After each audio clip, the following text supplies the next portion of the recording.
নমস্কার, স্বাগত 24 ঘন্টা। আমি পূজা রয়েছি আপনাদের সঙ্গে। আর শুরুতেই আমরা যে খবর আপনাদের দেব, রানওয়েতে বিমানের চাকা পিছলে বিপত্তি, বড় দুর্ঘটনা থেকে রক্ষা পেল জেট এয়ারওয়েজের বিমান। গোয়ার বিমানবন্দরে এই ঘটনাটি ঘটেছে। ঋত্বিক মণ্ডল রয়েছেন আমাদের প্রতিনিধি টেলিফোন লাইনে। ঋত্বিকের কাছ থেকে আরো জানবো।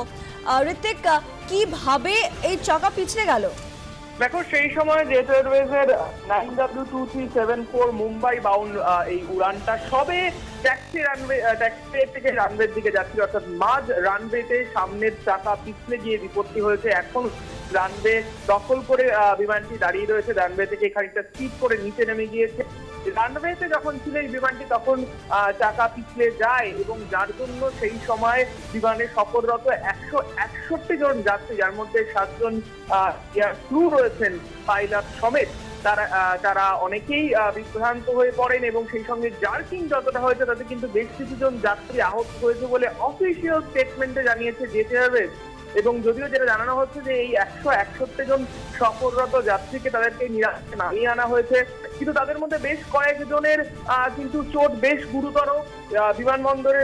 বিমানবন্দরে যে মেডিকেল ফার্স্ট এড সেন্টার, সেখানে নিয়ে যাওয়া হয়েছে, তাদের প্রাথমিক চিকিৎসাও চলছে। এবং যেটা জানা যাচ্ছে যে দুপুর 12:30 পর্যন্ত আপাতত কিন্তু বিমানবন্দরের সমস্ত রকমের ওঠানামা বন্ধ করে দেওয়া হয়েছে। এখনো ক্লিয়ার হয়নি। যেটা জানা যাচ্ছে যে যেহেতু এই ধরনের টেকনিক্যাল সমস্যায় কিন্তু রানওয়ে থেকে যখন স্কিড করে বিমান নেমে যায়, তখন সেটাকে ফের রানওয়েতে তুলে আনা বা ট্যাক্সিওয়েতে নিয়ে এসে রানওয়ে রিপেয়ার করে মেনটেনেন্স করার কাজটি সম্পূর্ণ করতে অনেকটা সময় লেগে যায়।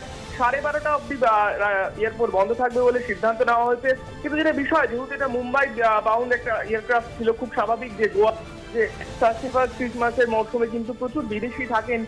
এটা এখনো স্পষ্ট নয় যে ওই আহতদের মধ্যে বা ওই বিমানে কজন বিদেশি যাত্রী ছিলেন। তবে বেশ কয়েকজন আহত হয়েছে এবং তাদেরকে এই মুহূর্তে প্রাথমিক চিকিৎসা করা হচ্ছে বলে জানা যাচ্ছে। ঋত্বিক, ধন্যবাদ। ঋত্বিক মণ্ডল আমাদের প্রতিনিধি ছিলেন টেলিফোন লাইনে।